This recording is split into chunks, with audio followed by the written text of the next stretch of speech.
Era kulia sinda kintu kimala munga mabina bannange. Gwe wekka. Watatu esimbyeko tuli ku nsonga z'aba mabina. Akanula amazi.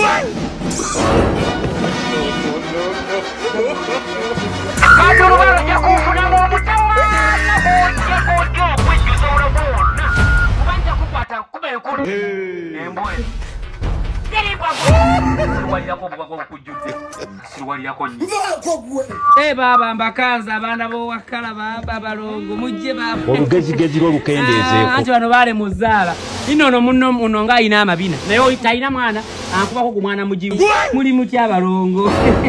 muli mulungi ye baba tata muto waliwo kyenjagala okugamba baba kubye kati bwe bakubye abaana ba muno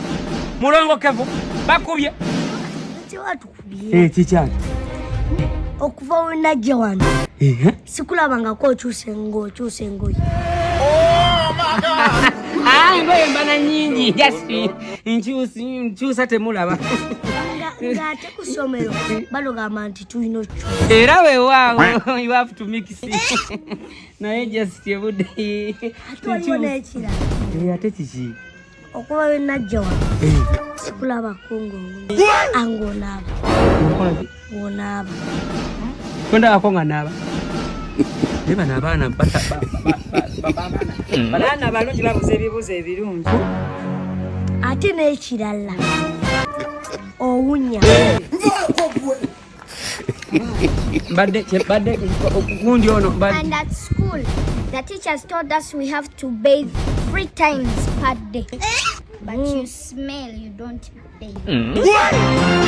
agambye ati oluzungu wagamba olwono addi munnange olutegeera nnyo gwa aluvunula obulungi anti lwakuba ono ekibuuzo ky'abaana badde gundi ani ono gundi abaana bakuona ani ono okomawoddemu abane oyagala nkubuulire gwe sad story about me